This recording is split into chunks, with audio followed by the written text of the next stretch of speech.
Bonjour à toutes et à tous et bienvenue dans cette nouvelle vidéo. Aujourd'hui, vidéo courte que je vais faire parce qu'on m'a demandé en commentaire sous une de mes vidéos comment je faisais pour avoir des fonds d'écran animés. Alors c'est très simple, c'est un logiciel. Et donc je vais vous le présenter aujourd'hui parce que je pense que ça pourra intéresser certains d'entre vous. Donc ce logiciel, il s'appelle Wallpaper Engine. Il coûte 4 euros. Alors oui, 4 euros, c'est un certain prix pour un logiciel qui nous permet d'avoir des fonds d'écran.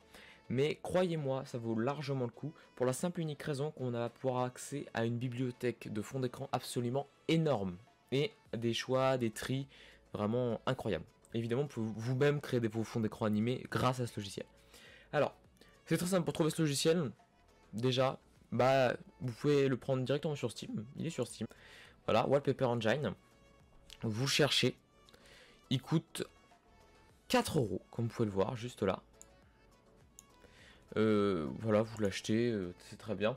Et grâce à Steam, donc ça permet d'avoir accès au workshop. Et donc dans le workshop de Wallpaper Engine, c'est là où vous allez pouvoir trouver des milliers, je dis bien des milliers de fonds d'écran.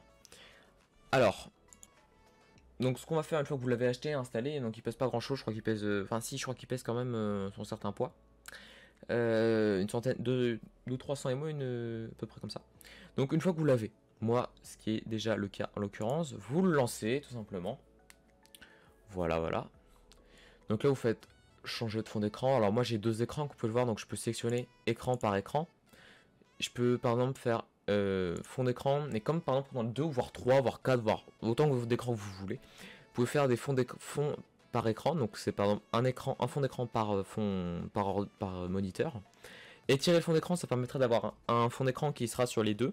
Donc il y a des fonds d'écran qui sont faits pour ça, hein, des scènes en 39e ou à peu près comme ça, ou cloner un seul fond d'écran, c'est-à-dire avoir un seul fond d'écran mais le même sur tous vos écrans. Donc moi je fais fond par écran, après vous faites comme vous voulez. Donc une fois vous faites ça, vous pouvez changer le fond d'écran. Voilà, donc là ici c'est la bibliothèque où j'en ai beaucoup trop. Donc ça c'est les miens, ceux que j'ai déjà téléchargés en l'occurrence. Donc ce que vous pouvez faire maintenant, normalement vous devez en avoir 3-4 de base, hein, qui sont pas super beaux, on va pas se mentir. Mais c'est pas grave, donc ce que vous allez pouvoir faire, c'est directement aller chercher dans le workshop. Juste là, vous cliquez sur l'onglet workshop et là vous allez voir, vous avez mais vraiment beaucoup de choix. Voilà, donc par exemple, je vois déjà juste là, Pokémon Earth Gold, Soul Silver, qui a l'air sympathique, vous pouvez le voir. Donc c'est une scène en 1920 par 1080, parfois c'est pas mis, parfois c'est mis. Si vous voulez trier vos résultats, vous faites filtrer les résultats. Ici, vous allez pouvoir trier sur absolument tous les types à peu près. Donc abstrait, animal, animé, dessin animé, etc., etc. La résolution, donc là tout est coché pour moi. En l'occurrence, vous pouvez trier. Par exemple, si vous avez un écran, deux écrans, vous pouvez choisir une résolution par écran. C'est faisable ici. Évaluation de l'âge, voilà, donc ici c'est pour l'évaluation de l'âge, vous m'avez compris. Et le type ici, c'est pour voir si c'est des fonds d'écran, des presets, des scènes, des vidéos, web, applications. Enfin, c'est assez bizarre, ça ne sert pas à grand chose. Vous laissez comme c'est ça. Voilà. Et donc là, vous pouvez descendre. Vous avez une flopée, je dis bien une grande flopée de fonds d'écran. Regardez, Bongo 4 3D dans l'espace, par exemple. Animé. On télécharge. Voilà, on clique sur télécharger. Vous allez voir la taille. Évidemment, ici, vous pouvez voir aussi la taille du fond d'écran. Toc. Et normalement, et aussi on peut voir qu'il y a une musique. Donc volume, ça veut dire qu'il va y avoir du son quand je vais aller sur le fond d'écran. Donc si je vais sur le fond d'écran, voilà, on entend un fond qui est directement juste là.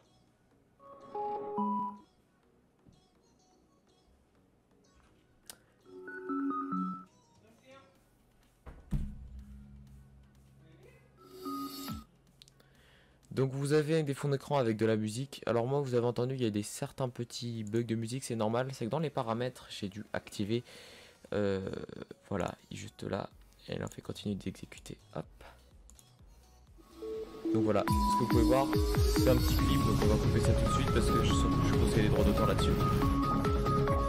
Donc si vous coupez, hop, le fond d'écran va baisser son volume, ça c'est bien fait, voilà.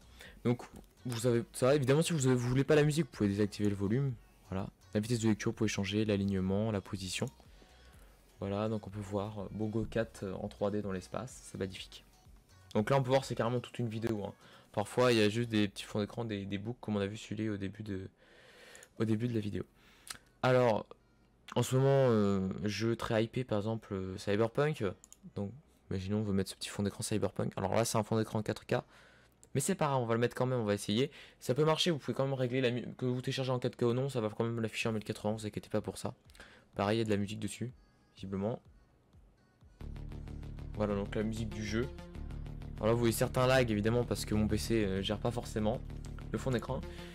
Ce qui me permet de vous dire tout de suite, faites très attention. N'achetez pas ce logiciel si votre PC n'est pas capable de le faire tourner. Je vous recommande au minimum un bon processeur d'au moins 4 cœurs, 4 threads, avec au minimum, je dirais, une carte graphique de 2 Go de mémoire vidéo, de manière à ce qu'il puisse gérer quand même le fond d'écran. Évidemment, on va voir les paramètres et les réglages pour régler les fonds d'écran juste après vous avoir présenté le workshop. Alors, voilà, donc vous avez sur ce workshop une disponibilité de fond d'écran absolument infinie. Vous voulez un fond d'écran, vous cherchez, il y a des fonds d'écran qui sont animés avec votre voix, etc. etc. Donc par exemple, celui-là, il a l'air sympathique, on va mettre ça. Hop, ça s'installe, c'est très rapide. Hop, il se met automatiquement, et là on a un petit pixel bar, c'est très sympa. Ça bouge, ça consomme pas beaucoup celui-là parce qu'il est en 1920 par 1080 et que c'est pas, il n'y a pas beaucoup d'animation, pardon. Donc maintenant ce qu'on va voir, c'est on va voir les paramètres. Donc les paramètres pour régler vos fonds d'écran, c'est très important, surtout quand on n'a pas un PC qui peut gérer tout ça très bien. Donc premièrement, en haut, on a l'onglet de lecture. Donc quand il y a d'autres applications actives, donc c'est-à-dire des applications normales type Google Chrome, Discord, Steam, etc. Des petites applications qui ne sont pas beaucoup. En l'occurrence, moi j'ai mis continuer d'exécuter. Autre application maximisée. Donc là par contre c'est par exemple les gros jeux, etc. Voilà, c'est un jeu qui demande beaucoup plus de ressources. Je sais pas comment marche le logiciel, comment il se dit qu'il va y avoir un plus gros jeu. Mais ce que je sais c'est que ça marche. Donc par exemple quand vous allez lancer un jeu, ça va couper le fond d'écran sur cet écran quand vous allez le lancer. Ce serait bien quand même de ne pas lancer un fond d'écran plus un jeu en même temps. Comme ça le PC ne souffre pas. Donc là, pause par écran. Autre application en plein écran. Donc moi je sais continuer à exécuter. Alors évidemment quand les deux sont en plein écran comme application maximisée, c'est-à-dire qu'elles sont en grand écran, comme vous pouvez le voir, ça met, on voit à la barre des tâches qui est transparente là que le fond d'écran est quand même mis en pause. Autre application, lisant un fichier audio. Alors là, ça dépend. Si vous avez des fonds d'écran contre la musique ou non, vous laissez continuer à exécuter ou non, vous faites comme vous voulez, ça c'est à vous qui voyez. Écran de veille, pareil, c'est vous qui voyez. Règles de l'application, ça va changer les nouvelles règles, etc. Vous pouvez le faire vous-même, c'est-à-dire vous pouvez dire quand il y a ça qui est lancé, on ferme le fond d'écran, etc. Voilà, moi j'en ai pas rajouté. Ensuite, on descend et là il y a la qualité, c'est très important de mettre ou non la qualité, de la régler. Alors moi, en l'occurrence ici, j'ai toujours pas de carte graphique assez puissante pour mettre tout à fond. Donc là, l'anticrinalage est désactivé. Le post-traitement est bien sûr activé. La résolution est complète pour avoir pas de fond d'écran flou ou immonde. Les images par seconde, voilà, donc là ça dépendra aussi de votre PC. Moi le mien, j'ai mis 18, comme ça c'est fluide mais pas trop, et ça marche quand même. Je vous recommande si vous n'avez pas un gros PC. Les reflets, vous les laissez ou vous les laissez pas, ça dépend des fonds d'écran, il y en a qui l'ont pas. Et là vous pouvez directement avoir des presets si vous savez pas trop comment régler votre ordinateur. Ensuite, en haut, après l'onglet performance, on a l'onglet général.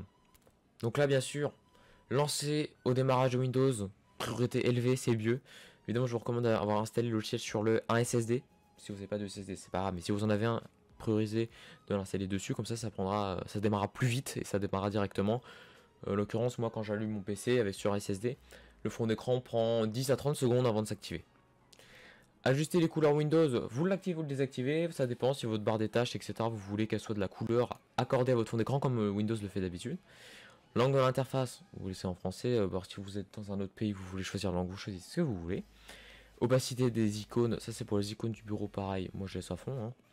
Le thème, c'est pareil, si vous faites comme vous voulez. Alors, médias, source audio, en fait ça va permettre de détecter par exemple s'il y a des fonds d'écran qui utilisent notamment votre micro pour faire des animations. Par exemple, donc là moi j'ai mis sortie audio, donc faut le cocher bien sûr, et j'ai mis par exemple mon casque, comme ça tout ce que j'entends dans mon casque ça va faire bouger le fond d'écran. Comme ça, si je regarde une vidéo ou un truc sur un de mes écrans, ça peut faire ça sur, sur l'autre écran de l'animation. Donc le volume d'enregistrement, vous mettez comme vous voulez, ça dépendra de votre micro, si il est assez fort ou pas assez fort. Le son d'enregistrement, c'est pareil. L'accélération matérielle, je vous recommande de l'activer quand même, pour que, même si ça va manger un petit peu plus de performance, mais c'est que du son, donc ça devrait le faire normalement. Cadre vidéo et tout ça, alors là, je sais pas du tout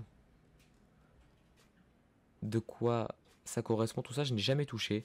Donc je conseille pas d'y toucher, je pense que ça sert pas à grand chose d'y toucher, et puis voilà. Ensuite ici on peut mettre des plugins. Des plugins qui peuvent être assez intéressants. Alors en l'occurrence, moi j'en ai pas d'activé, mais c'est vrai que je pourrais en activer. C'est des plugins qui notamment peuvent être compatibles avec iQ.